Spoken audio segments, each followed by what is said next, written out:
స్తోత్రాలు చెల్లిస్తున్నాను. మరి మీరు ప్రార్థించిన మీ అందరికీ కూడా మరి స్తోత్రాలు వందనాలు చెల్లిస్తున్నాను. మీకు ఇచ్చిన సాక్ష్యం దేవుడి నుంచి.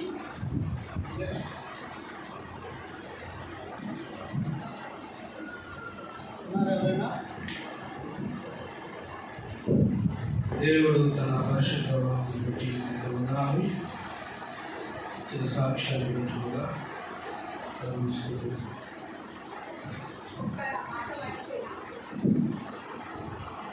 ఒక మాట మర్చిపోయేది ఏంటంటే, మరి లాస్ట్ వీకే చెప్దాం అనుకున్నాను కానీ ఆయనకి బాగలేదనేసి చెప్పలేకపోయాను. అయితే మరి కంపెనీలో 20 years కంప్లీట్ అయ్యింది నాది. సో 20 సంవత్సరాలు కంపెనీలో కంప్లీట్ చేసుకోవడానికి దేవుడు మరి ఆ కృపను చూపించాడు. ఎన్నో మరి ఫస్ట్ లెవెల్ నుంచి స్టార్ట్ చేసి ఎన్నో సంవత్సరాలు వెయిట్ చేశాక మరి తర్వాత టీఎల్ వచ్చింది. అది వచ్చిన 2 సంవత్సరాలకి మరి ఎవరికి రాలేదంత ఫాస్ట్గా ఏం పొజిషన్ కూడా ఇచ్చాడు దేవుడు. 20 సంవత్సరాల్లో మరి నాకు తోడుగా ఉండి దేవుడు నన్ను మంచి పొజిషన్లో ఉంచాడు. అందుని బట్టి దేవుడికి స్తుతులు స్తోత్రాలు చెల్లిస్తున్నాను. దాన్ని బట్టే 5 వారాలు మరి సెలవు కూడా ఇచ్చారు. అందుకే ట్రిప్ అంతా ప్లాన్ చేసి వచ్చాము. కాబట్టి మరి దేవుడు తోడుగా ఉన్నందుకు స్తోత్రములు. ఇంకా ఈ కంపెనీలో ఎన్ని రోజులు ఉంటే అన్ని రోజులు కూడా దేవుడు తోడుగా ఉండి మరి నడిపించి ఇంకా మంచి పొజిషన్కి తీసుకెళ్ళాలని దేవుడిని కోరుకుంటున్నాను. చిన్న సాక్ష్యం మంచిగా చక్కగా దేవుడు మరి వాళ్ళ నాకు కాపాడి మళ్ళా వారం తీసుకుని వచ్చినందుకు స్తుతిద్దాం. దేవుని యొక్క వాక్యంలో జెఫన్యా గ్రంథము 3వ అధ్యాయం 774వ పేజీలో జెఫన్యా హబక్కు తర్వాత చూడండి. 3వ అధ్యాయము 9వ వచనం మనం చదువు. జెఫన్యా 3వ అధ్యాయం 9వ వచనం. అప్పుడు జనులందరూ యెహోవా నామమును బట్టి ఏకవరుసై ఆయన సేవించినట్టు నేను వారికి పవిత్రమైన పెదవులు ఇచ్చాను. చనిపోయిన వారే నాకు ప్రార్థన చేయకుండా కూసు దేశపు నదుల అవతల నుండి నాకు నైవేద్యముగా తీసుకున్నాను. ఆ దినమున నీ గర్వమును బట్టి సంతోషించు వారిని నీలో ఎట్లా నా పరిశుద్ధమైన కొండ ఎదుగు నీ గర్వమును చూపు. పరిశుద్ధులైన తండ్రి ప్రభువా, ఈ వాక్యం ద్వారా మీరు మాతో మాట్లాడారు. గర్విష్ఠుడా, నేను నీకు విరోధిని వాక్యం శ్రవిస్తున్నాను. ప్రభువా, ఇదిగో నాయనా, ఈ వాక్యము విలువైనది, సత్యమైనది, యథార్థమైనది. ఈ వాక్యమే మమ్మల్ని జీవింప చేయించినది, శక్తివంతులుగా చేయించినది. ఈ వాక్యంలో జీవమున్నది, ఈ వాక్యంలో బలమున్నది, పరిశుద్ధున్నది. యెహోవా నామమును బట్టి ప్రజలందరూ ఏక మనస్కులై ఆయనను సేవించినట్లు నేను వారికి పవిత్రమైనటువంటి పెదవులు ఇస్తున్నానని చెప్పాను. ఈ వాక్యం ద్వారా మీరు మాతో మాట్లాడారు. ఈ వాక్యమును చదువుకునే జ్ఞానం మాకు దయచి, వినే హృదయం మాకు దయచి, లోబడే మనసు మాకు దయచి. ప్రభా, యోగులను క్షమించి తీసుకుపోయి ప్రభా, ఈ ప్రజలతో మీరు మాట్లాడాలి. యేసు నామమున అడిగి ప్రార్థన చేసుకోవాలి. ఆమేన్. 3వ అధ్యాయము 2వ వచనం చదువు. అది దేవుని మాట ఆలకించదు, శిక్షకు లోపడదు. యెహోవా యందు విశ్వాసం ఉంచు, కానీ దేవుని యందు రాదు. ఎవరు ఈ ప్రజలు?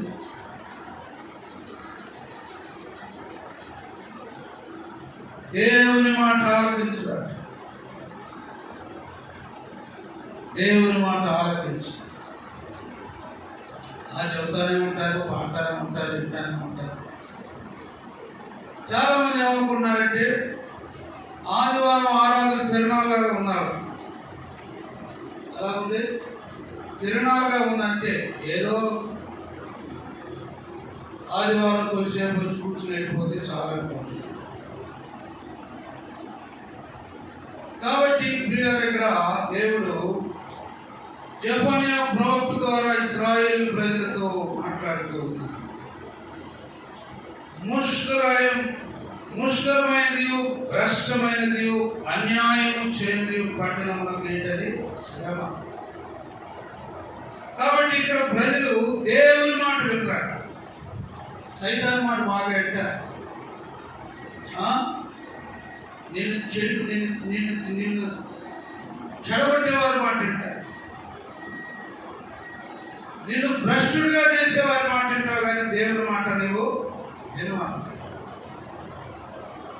ఈ ప్రజలు దేవుని మాట ఆలకించరు, శిక్షకు లోబడరు. అంటే వాక్యం వారికి గట్టిగా చెబితే వాక్యం వదిలిపెట్టి వెళ్ళిపోతారు. శిక్షకు లోబడరు, గద్దింపులకు లోబడరు, వాక్యానికి లోబడరు.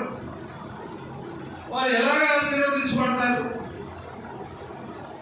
ఎలాగా దేవుని సన్నిధిలో లేపబడతారు, వాడబడతారు? రెండవది, దేవుని యొద్దకు రారంట.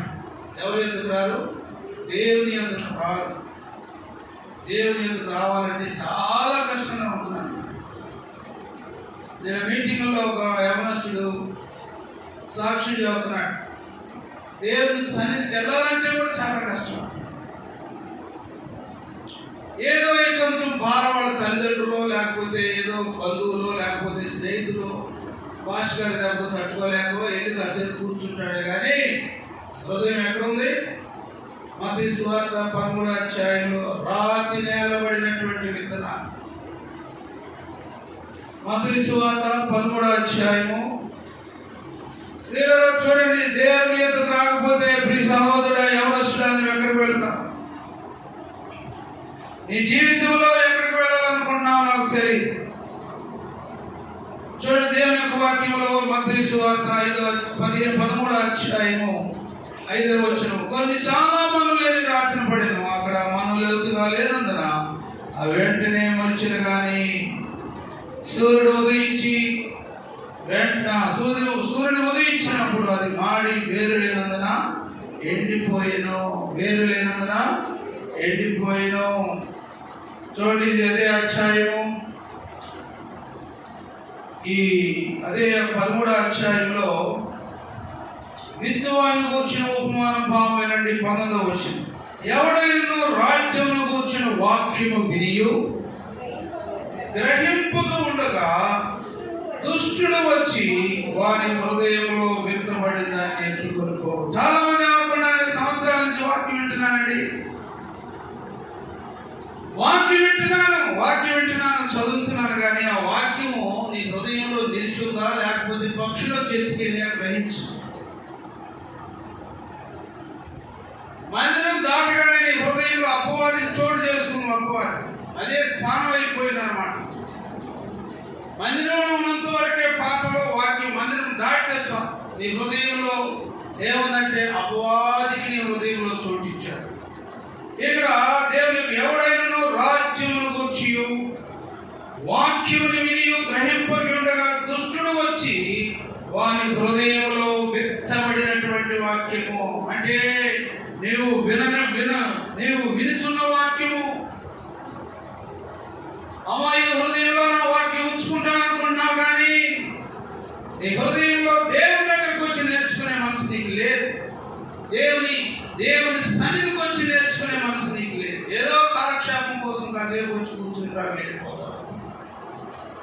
తర్వాత దేవుని యొక్క వాక్యంలో వాని హృదయంలో విత్తబడిన దాన్ని ఎత్తుకుని పోవును. త్రోవ ప్రక్కన విత్తబడిన వాడు వీడే. 20వ వచనం, రాతి నేలను విత్తబడిన వాడు వాక్యం విని వెంటనే సంతోషముతో ఆయన చాలా మంచి వాక్యం చెప్పారు. మాస్టర్ గారు ఎంత మంచి వాక్యం చెప్పారో తెలుసా? ఈ వాక్యంలో గద్దెంపులు లేవు. తర్వాత వాక్యానుసారంగా లేదు, ఏదో మంచిగా బాగా చక్కగా ఎంటర్టైన్మెంట్గా సంతోషంగా ఎవరిని ఏమనుకున్న వాక్యం చెప్పారు. వాక్యం వింటున్నారు, సంతోషిస్తున్నారు, కానీ దాన్ని అంగీకరించేవాడు సరే వింటాడంటే అంగీకరించడు. వాక్యం వినే మనసు లేదు, వాక్యం వైపు చూసే మనసు లేదు. వాక్యం చదువుకుంటుంటే దేవుడు వాక్యం తెరిచి తెలిసే మనసు లేదు. ప్రియులుగా చూడండి, ఫ్యాషన్ అయిపోయింది అన్నమాట. భక్తి ఏమైపోయింది? ఫ్యాషన్ అయిపోయింది. పిల్లలు కూడా బైబిల్ తెరిచి చూడట్లేదు.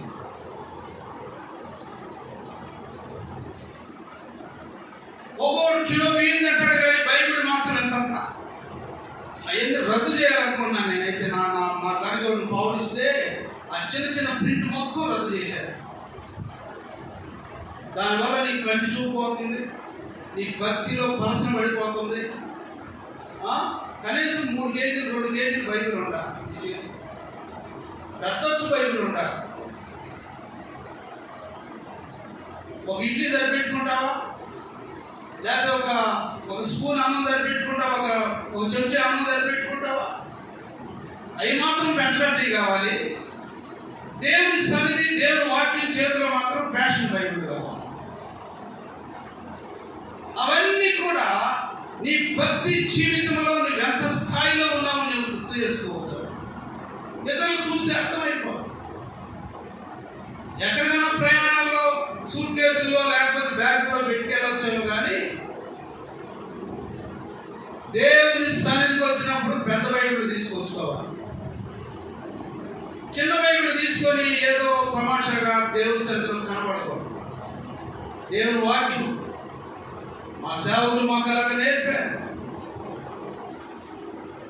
ప్రియులుగా చూడండి, సంతోషంతో వాక్యం వింటున్నాము కానీ దాన్ని అంగీకరించట్లేదు. తర్వాత ఏదో చూడండి, అయితే అతనిలో వేరు లేనందున అతడు కొంతకాలం నిలుచును కానీ వాక్యము నిమిత్తము శ్రమలైనను హింసైనను అభ్యంతరపడతారు. ఏదైనా కొంచెం వాక్యంలో తగిలితే అబ్బో ఈ వాక్యం మాకైతే ఎలాగండి, ఇట్లాగైతే మేము ఎలాగా, మా బంధువులు ఎలాగా, మా ఇల్లు ఎలాగా, మా చుట్టాలు ఎలాగా, ఇలాగా. అందుకనే ఈ ప్రవక్త మాటలు ఎలా ఉన్నాయంటే దేవుని యొక్కకు వారు దేవుని మాటలు వినటానికి వారికి ఇష్టం లేదు. చూడండి తర్వాత, అయితే అంగీకరించేవాడు అయితే అతనిలో వేరు లేనందున అతను కొంతకాలం నిల్చును కానీ వాక్యము నిమిత్తము శ్రమైనను హింసను కలగానే అభ్యంతరపడను. తర్వాత ముండ్ల పొడలో విత్తువాడు వాక్యం వినువాడే కానీ ఐహిక విచారములు ధనమోసము వాక్యమును అణిచివేయను కనుక వాడు నిష్ఫలుడగును. వాక్యములో లేకపోతే నువ్వు ఫలించలే. నీవు తీగలో లేకపోతే, ద్రాక్షలో లేకపోతే నువ్వు ఫలించలేవు, అభివృద్ధి పొందలేవు, దేవుని సన్నిధిలో ఆస్వాదించలేవు, దేవుని సంతోషాన్ని చూడలేవు, దేవుడు నీకు ఇచ్చే బహుమానాన్ని నువ్వు చూడలేవు. అణిచివేయబడతావని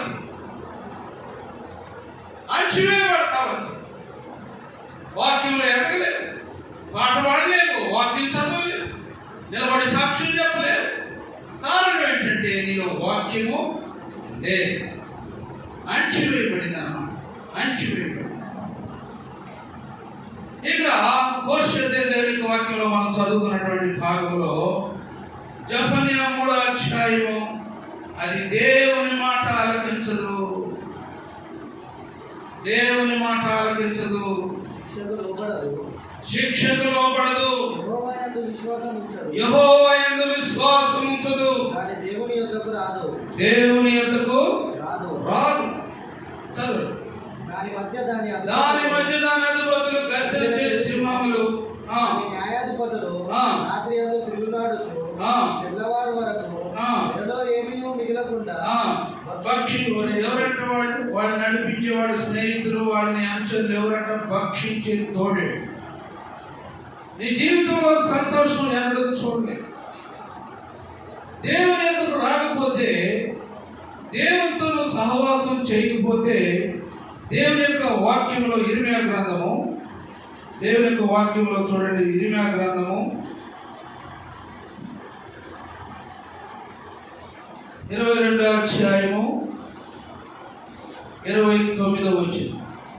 22-29 దేశమా దేశమా దేశమా యెహోవా మాట ఆలకించుము. ఎవరన్నా దేశమా దేశమా దేశమా యెహోవా మాట ఆలకించు. నీ హృదయంలో దేవుని మాట ఆలకిస్తున్నావా? దేవుడిని ఎంతగానో సృష్టించి ఎంతగానో మహింపరిచి అన్ని విషయాల్లో నీకు తోడుగా ఉంది. దేవుడు నిన్ను బలపరుస్తుంటే దేవునికి వాక్యం వినడానికి నువ్వు ముందుకు వస్తున్నావా? ఎన్ని సంవత్సరాల నుంచి దేవుని సన్నిధికి వస్తున్నావు? హృదయంలో నీ వాక్యం నిలబడతా ఉందా? విన్న వాక్యము నీ హృదయంలోనే గట్టిగా పాతుకుపోయిందా? చూడండి, ఇక్కడ దేవుని యొక్క వాక్యంలో దేవుడు కొన్ని అనేటువంటి వారితో మాట్లాడుతూ హేయమైనటువంటి ఓటికున్న వంటి వాడు. ఒకప్పుడు నాకు సిక్కా ఉంగరముగానే ఉన్నాడు, కానీ ఇప్పుడు ఏమైపోయాడు? హేయమైనటువంటి వాడైతే 28వ వచనం చదవండి. కొన్యాను ఇతడు హేయమైనటువంటి పనికిమాలిన ఘటన. అతడు అతని సంతానమును విసిరివేయబడి తామెరుని దేశంలోనికి ఎలా త్రోయబడి. దేశమా దేశమా దేశమా యెహోవా మాట ఆలకించు. యెహోవా ఇలాగు సెలవిచ్చున్నాడు, సంతానహీనుడని తన దినముల్లో వర్ధిల్లిన వాడని ఈ మనిషిని గురించి రాయబడి ఉన్నది. ప్రియమైనటువంటి దేవుని బిడ్డలారా, ఆలకిస్తున్నావా? దేవుని మాట ఆలకిస్తుంటే దేవుడి స్వరం వింటున్నావా? ఎవరి కాలంలో దేవుని స్వరం విన్నావా? చాలా మంది బాప్తీసం తీసుకుంటారు కానీ దేవుని స్వరం వినరు. బాప్తీసం ముఖ్యం కాదు, మారు మనసు ముఖ్యం. బ్లడ్ లో ఉండాలి మారు మనసు. బాప్తీసం తచ్చేది రేపైనా తీసుకోవచ్చు, కానీ రక్షణ లేకుండా మారు మనసు లేకుండా బాప్తీసాలు తీసుకోకూడదు. తీసుకుంటే మీకే శాపం. తొందరపడి ఎవరు బాప్తీసాలు ఇప్పియరు. శాలం రాజు గారు మెసేజ్ పెట్టారు, చూడండి. బాప్తీసాల గురించి ఆయన చెప్పాడు. రక్షణ కావాలి, మారు మనసు కావాలి. కుక్క తన వాంతికి తిరిగినట్లు మళ్ళా తిరగకూడదు. ఏదైనా సరే, ఏ విషయమైనా సరే, యవనస్తులైనా సరే, పెద్దవారైనా సరే, అన్ని జనాల్లో నుంచి వచ్చి బాప్తీసం తీసుకున్న తర్వాత కూడా ఎంతమంది ఫెయిల్ అయిపోయారు? ప్రియ సంగమా, ఇక్కడ కొన్ని అనేటువంటి వాడు హేమైనటువంటి పనికి వాళ్ళకి ఘటమైపోయాడు, ఓటికుండ లాంటి వాడు అయిపోయాడు. ఒకప్పుడు దేవునికి ఇష్టమైనటువంటి వాడు శిఖావంతరముగా కనబడుతున్నాడు, కానీ తన జీవితంలో ఏమైపోయాడు? ఓటికుండ వంటి వాడు అయిపోయాడు. జాగ్రత్త. ఎంతకాలం జీవితంలో మనం ముందుకు సాగుతున్నాం. రక్షణ మారు మనసు కావాలి. మారు మనసు వస్తేనే దేవుని సన్నిధిలో విరిగి నలిగినటువంటి హృదయం ఉంటుంది, కానీ బాప్తీసం తీసుకుంటే నీ హృదయంలో ఏదో కొంత దేవుడు కావాలని ఆశ ఉంటుంది, కానీ సరైనటువంటి స్థాయిని జీవితంలో కనబడదు. సినిమాకి వెళ్తే సినిమాలకు వెళ్తాం, సినిమా పాటలు వస్తుంటే అక్కడే విని నీ చెవులకు తీస్తావు. ఏదైనా ఒక పాపపు తలంపుల గురించి నీతో మాట్లాడితే ఇంకా దాన్ని కొనసాగిస్తావు.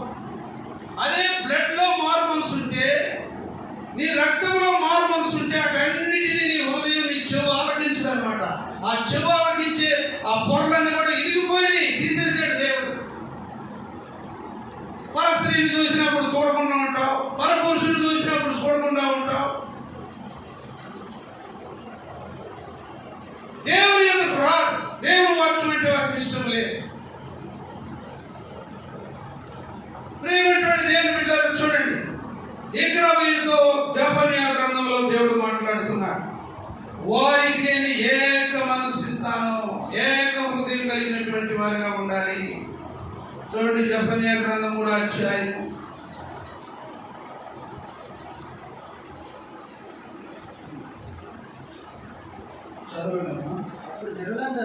జనులందరూ 9వ వచనం, యెహోవా నామమును బట్టి ఏక మనస్కులై. నీ హృదయంలో దేవుని సన్నిధి ఉంటే నీలో ఏ మనసు ఉంటుంది? ఏక మనసు ఉంటుంది అన్నమాట. నీ మనసు, నీ భర్త మనసు ఏక మనసు, నీ మనసు, నీ బిడ్డల మనసు ఏక మనసు. బ్లడ్ లో రక్షణ ఉంటే మనసు, నీ కుటుంబంలో అందరి మనసు ఏక మనసు ఉంటుంది అన్నమాట.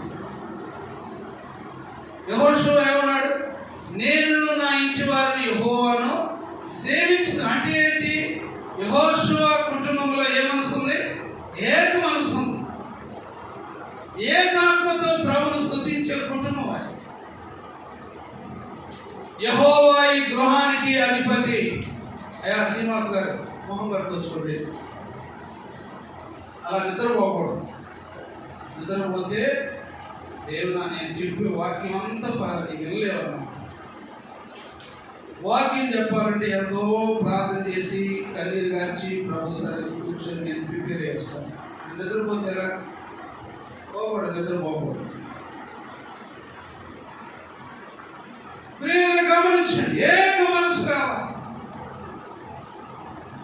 ఆదికాండం 11వ అధ్యాయంలో 6వ మనుషులు ఏక మనసుతో ఉండి మనం ఏక భాషలో ఉండాలనుకున్నారు, కానీ దేవుడు తీసేసాడు. చదవద్దు. ఆదికాండం 11వ అధ్యాయం. వారు ఏక మనసుతో ఉండాలనుకున్నారు, కానీ అది దేవుని దృష్టికి సరైనది కాదు. ఏక మనసు కావాలి, ఏక హృదయం కావాలి. నీ కుటుంబం అంతా ఏక మనసుతో ప్రభువును సన్నిధించాలి, ప్రభు దగ్గరకు రావాలి. ప్రియులను గమనించండి, దేవుని వాక్యము సత్యమైనది, యథార్థమైనది అన్నమాట. నేను అప్పుడు వారికి ప్యూర్ లిప్స్ అన్నమాట, పవిత్రమైనటువంటి పెదవులు నేను వారికి ఇస్తాను. విన్నారు ఈ వాక్యం ఎప్పుడైనా చూసారా? నేను వారికి పవిత్రమైనటువంటి పెదవులు, మంచి పెదవులు.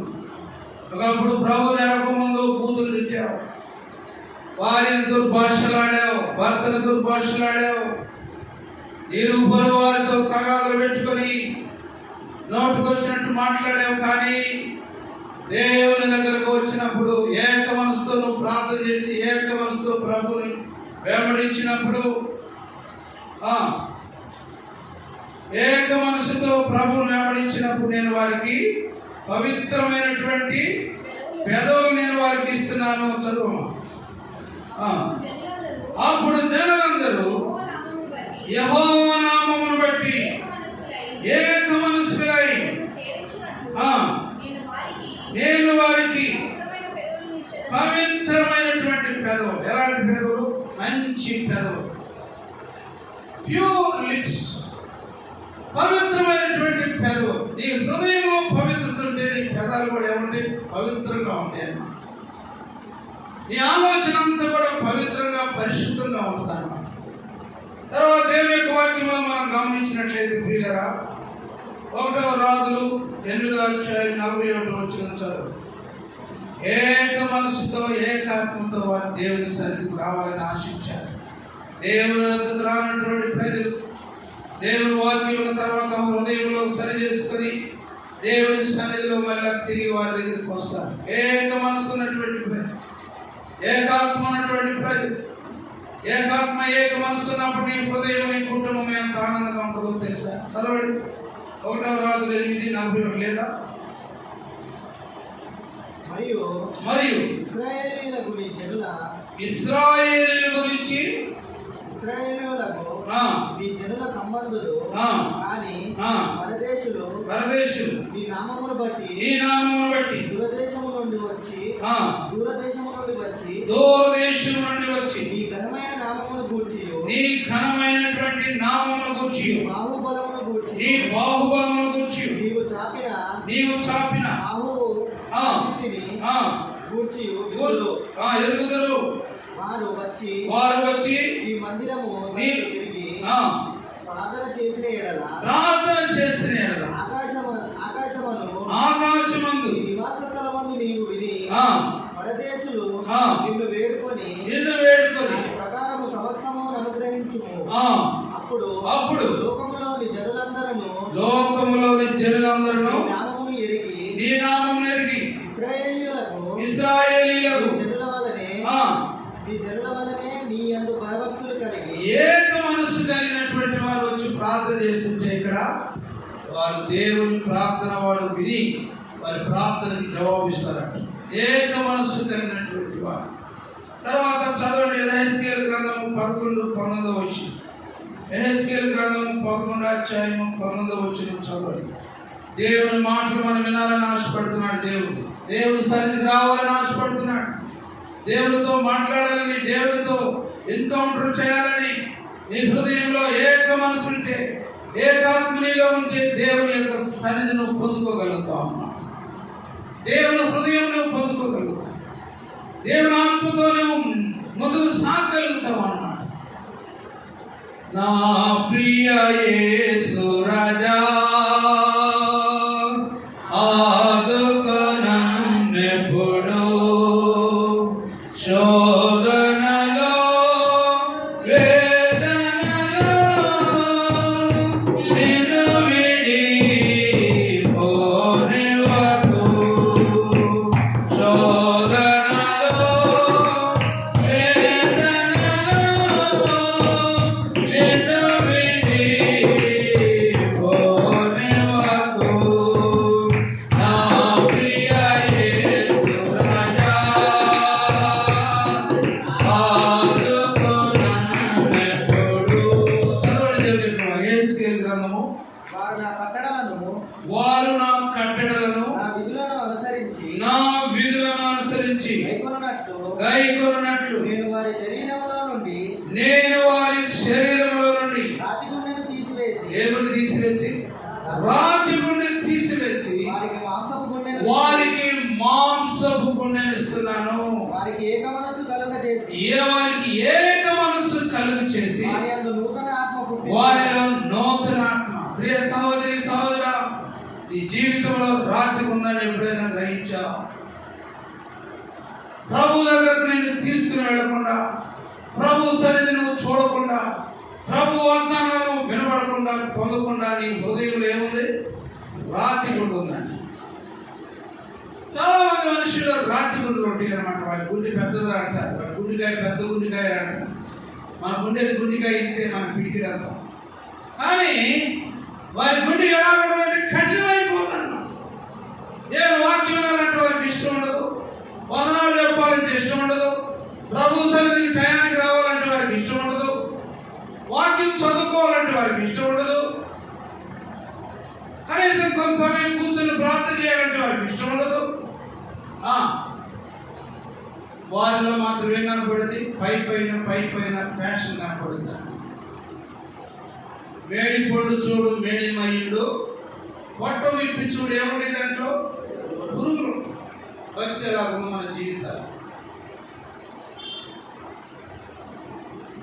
రాత్రి వండి వాళ్ళ నుంచి తీసివేసి ఏ గుండె ఇస్తానంటున్నాడు? మాంసపు గుండె ఇస్తానంటున్నాడు. ఎప్పుడు నీకు ఈ మాంసపు గుండెలోకి వచ్చిందంటే దేవుని దగ్గరకు వచ్చినప్పుడు. జపన్యా ప్రవక్త మాట్లాడుతున్న ఈ ప్రజలు దేవుని యొక్క రారంటండి, దేవుని సన్నిధికి రారండి, దేవుని వాక్యం వినరండి.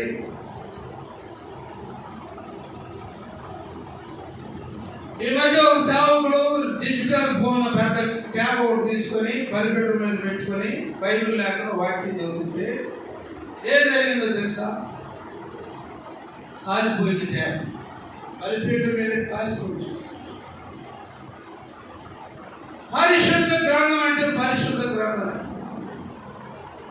ఒకవేళ నువ్వు వైఫై మంచి కార్పొరేట్ సేవకుడు అయితే అవ్వచ్చు, నాకు కార్లు ఉంటే ఉండొచ్చు, కానీ నా విధులను నా ఆజ్ఞలను అనుసరింపక. దానియేలు ప్రార్థన ఎలాగుందో మీకు తెలుసా? దానియేలు ప్రార్థన ఎలాగ చేస్తున్నాడు?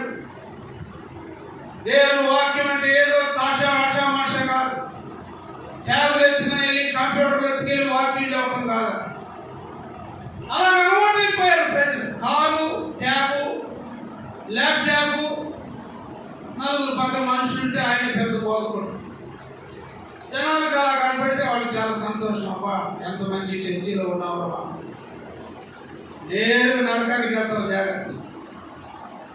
ఎక్కడికి వెళ్తావు? నరకానికి వెళ్తావు. చచ్చిపోయినప్పుడు దేవగోపాల గారు వచ్చేది, దయ్యాలు వస్తాయి. ట్యాబ్ కాలిపోయింది, బొగ్గుమని కాలిపోయింది బలిపెట్టు. దేవుని వాక్యం అంటే నిప్పుతో నా మాట అగ్ని వంటిది, కదా. తర్వాత దేవుని యొక్క వాక్యంలో నీలో రాతి కూడా నేను తీసివేస్తాను, నీ హృదయంలో ఉన్నటువంటి కల్మషాన్ని నేను తీసివేస్తాను. నా మాట వింటే చాలు, నా వాక్యాన్ని అనుసరిస్తే చాలు, నన్ను వెంబడిస్తే చాలు. ఏక మనసు నీకు ఇచ్చినప్పుడు ప్రభు నీకు పవిత్రమైనటువంటి పెదాలు ఇస్తారు. ప్రభును స్తుతించే పెదాలు, ప్రభును ఆరాధించే పెదాలు. పాడబడుతుంటే నోరు తెరవు, పాడబడుతుంటే చేతులతో చప్పట్లు పట్టవు, పాడబడుతుంటే ఎక్కడో ఆలోచన చేస్తారు. నా మాటలు కఠినమైనా కానీ నాకేం పర్వాలేదు, మీరు వచ్చినా రాకపోతే నాకేం పర్వాలేదు. కానీ వాక్యం అంటే చెప్పాలి. కూరలో ఉప్పేస్తే సహిస్తావా? కూరలో ఎప్పుడు ఉప్పు అయితే నువ్వు తింటావా? ఏదమ్మా ఉప్పేసేదేందమ్మా అంట. వాక్యం కూడా అంతే. మీకు వాక్యం ఎక్కడ నచ్చితే అక్కడికి వెళ్ళండి, పర్వాలేదు, ఏం బాధలేదు, ఇబ్బంది లేదు. కానీ దేవుని సన్నిధిలో రాతి గుండెతో రాకూడదు, మాంసపు గుండెతో రావాలి. అప్పుడు దేవుడు నిన్ను దీవిస్తాడు. ఆఖరిగా చదువుకున్నాను చూడండి, 2 కొరింథీయులకు రాసిన పత్రిక. దేవుని వాక్యంలో రాతి గుండె ఇంకా నీలో కనబడుతుందా సహోదరుడా? రాతి గుండె ఇంకా నీలో కనబడుతుందా? మాంసపు గుండె నీలో కనబడట్లేదా? 13:11 2 కొరింథీయులకు రాసిన పత్రిక. ఎంతకాలం రాతి గుండెతో ఉంటాం, రోజు వేసుకుంటూ వెళ్ళిపోతాం. నీ పెదవులు ఎలాగో పవిత్రమైనటువంటి పెదవులు ఉన్నాయా? నేను పిల్లవాడనై ఉన్నప్పుడు 2 కొరింథీ 13:11 సహోదరులారా సంతోషించుడి, ఆదరణ కలిగి ఉండుడి, ఏక మనస్సు గలవారై ఉండుడి, సమాధానంగా ఉండండి. ప్రేమ సమాధానములకు ఏంటంట? త్రియేక దేవుడు మీకు తోడుగా ఉంటాడు అన్నమాట. ఏక మనసు ఉంటే దేవుని ఆత్మనిలో ఉంటుంది. నీ బిడ్డలు ఆశీర్వదించబడతారు, నీ కుటుంబం ఆశీర్వదించబడుతుంది, నీలో ఉన్నది ప్రతిదీ దేవుడు ఆశీర్వదిస్తాడు. నీ భూమిని దేవుడు ఆశీర్వదిస్తాడు, నీ బిడ్డల దేవుడు ఆశీర్వదిస్తాడు. నీవు చేయి ప్రతి పని దేవుడు సఫలం చేస్తాడు. ఏక మనసు లేకపోతే, ఏకాత్మ లేకపోతే భక్తి చేయలేవు. కానీ చేసినా కూడా అది బూడిదలో పోసిన పన్నీరే. జ్ఞాపకం పెట్టు. కాబట్టి ప్రియమైనటువంటి దేవుని బిడ్డలారా, ఈ మధ్యాహ్న కాల సమయంలో జపన్యా 3లో మళ్ళీ ఒకసారి వారు దేవుని యొద్దకు రారు. దేవుడు అంటే వారికి ఇష్టం లేదు, వాక్యం అంటే వారికి ఇష్టం లేదు. ప్రియ సంగమా, ఈ మధ్యాహ్న కాల సమయంలో దేవుడు వాక్యం వింటున్నటువంటి నా ప్రియమైనటువంటి దేవుని బిడ్డ, దేవుని యొద్దకు రాకపోతే ఆయన నీ దగ్గరకు రాడు. దేవుని మాటలు వినకపోతే ఆయన నీ మాట వినడు. దేశమా దేశమా దేశమా ఆలకించు, ఇదిగో నేను పిల్లలను పెంచి పెద్దవారు చేసే గారు వారు నా మీద రాతి గుడితో తిరగబడ్డారండి. అపాయంలో నేను కాపాడాను, పరీక్షలో నేను పాస్ చేశాను, ఇంకా కొన్ని విషయాల్లో నేను తప్పించాను. కానీ వారు నాకేమైపోయారు? దూరముగా వెళ్ళిపోయారు, దూరముగా వెళ్ళిపోయారు. కాబట్టి మధ్యాహ్న కాల సమయంలో ఏక మనసుతో ముందుకు వస్తావా? రాతి గుండెతో వస్తావా, లేకపోతే మాంసం గుండెతో ప్రభు సన్నిధికి వస్తావా? పరీక్ష చేసుకుందాం. దేవుని ఎందుకు రానటువంటి ప్రజలు, దేవుడు అంటే ఇష్టం లేనటువంటి ప్రజలు, దేవుని ఆశీర్వాదాలు కావాలి, దేవుడు ఇచ్చేటువంటి కృప కావాలి, దేవుడు ఇచ్చేటువంటి ఐశ్వర్యం కావాలి. కానీ దేవుని యొక్క మాత్రమే రావండి, మాతో సంబంధం లేదు. దేవుని యొక్క మాత్రమేమో రాము. చూడండి, దేవుని యొక్క వాక్యంలో యెషయా గ్రంథము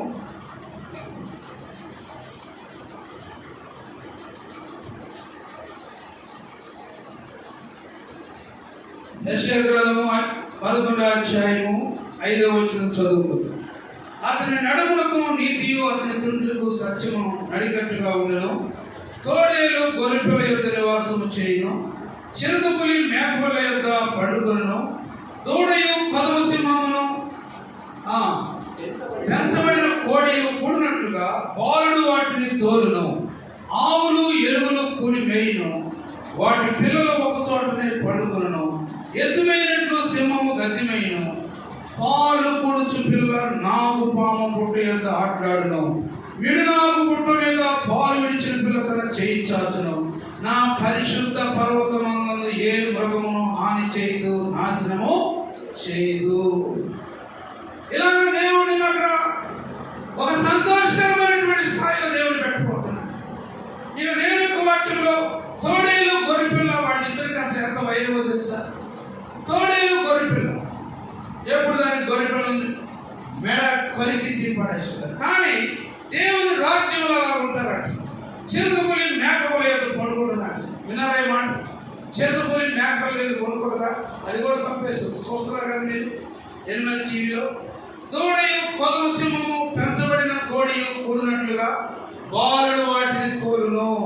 చిన్నపిల్లాడు మన పిల్లలు చిన్నపిల్లడు వాటిని తోలితే ఏమనకుండా వెళ్ళిపోతాయి. తర్వాత ఆవులు ఎలుగులు కూడి మేవును. ఆవులు ఎలుగుబంట్లు కూడి మేయును. వాటి పిల్లలు ఒక చోటే పండుగలు. ఎత్తు మేయినట్లు సింహము గడ్డి మేయును. పాలు కూడుచు పిల్ల నాగుపాము పుట్ట, అంటే పాలు తాగే పిల్లడు కూడా నాగుపాము పుట్ట దగ్గరికి వెళ్ళి చేతులు పెట్టి అటు ఇటు గెలుస్తున్నా కూడా, అటు ఇటు కదిలిస్తున్నా కూడా పుట్ట యొక్క ఆటలాడును. మిడునాగు పుట్ట మీద పాలు విడిచిన పిల్ల తన చేయి చాచును. నా పరిశుద్ధ పర్వతమందు ఏ మృగము కూడా. ఇది పరిశుద్ధ పర్వతం. పరిశుద్ధ పట్టణం, పరలోక పట్టణం అంటే ఇది. రాత్రి గుండెను పట్టుకుని ఇలాంటి స్థాయిలను చూడలేదు. ఏక మనసు లేకుండా దేవుని వెతకలేదు. ఏక హృదయం లేకుండా ప్రభు సన్నిధులను జ్ఞాపకం చేసుకోలేదు. దేవుని సన్నిధికి రాలేదు. కాబట్టి మధ్యాహ్నకాల సమయంలో ఏక మనసు కావాలంటున్నాడు ప్రభు. రాత్రి గుండె తీసివేసుకో, మాంసం గుండె దేవుడు ఇస్తాడు. దేవుడు మాంసం గుండె ఉందనుకుంటున్నా కానీ హృదయంలో రాత్రి గుండె ఉంది. జ్ఞాపకం పెట్టి 100% రాత్రి గుండె కరగాలి. హృదయం కరగాలి, మనసు కరగలేదు. నీ హృదయంలో ఉన్నటువంటి బండలు ఇంకా కరగలేదు. వాక్యం వింటున్నావు కానీ వేరు లేనందున, మట్టి లేనందున సూర్యరశ్మి రాగానే వాక్యం నీ హృదయంలో నుంచి వెళ్ళిపోతాను. కాబట్టి మధ్యాహ్నకాల సమయంలో ప్రార్థన చేయి. దేవుడు తన వాక్యంలో దీవించిన ప్రార్థన చేసుకో. హృదయంలో ప్రభా, నేను దేవుని యొక్క రాలేనటువంటి ప్రజల్లో ఉన్నాను. ఏదో 5 సంవత్సరాల నుంచి భక్తి చేస్తున్నాను కానీ నా హృదయం అంతా కూడా ప్రభా రాతి గుడితోనే నిండిపోయింది. ప్రభా చేయి, ప్రార్థన చేయి, నోరు తీసి ప్రార్థన చేయి. చేయి, నోరు తీసి ప్రార్థన చేయి. ప్రభా ఇదిగో నాయనా, నా హృదయాన్ని కదిలించండి ప్రభా, నా మనసు కదిలించండి ప్రభా. నా హృదయంలో ఉన్నటువంటి మనసు తీసివేయి ప్రభా. రాతి నుండి నాలోంచి తీసివేయండి ఆయన. రాతి హృదయం నాలోంచి తీసివేయి ప్రభా. ప్రభా ఇదిగో నా పరిశుద్ధ పర్వతమందు ఏ మృగము కూడా హానించేది ప్రభా. ఇదిగో నీ వాక్యం నాకు లోబడినట్లు చేయండి. ప్రార్థన చేయండి, నోరేసి ప్రార్థన చేయండి.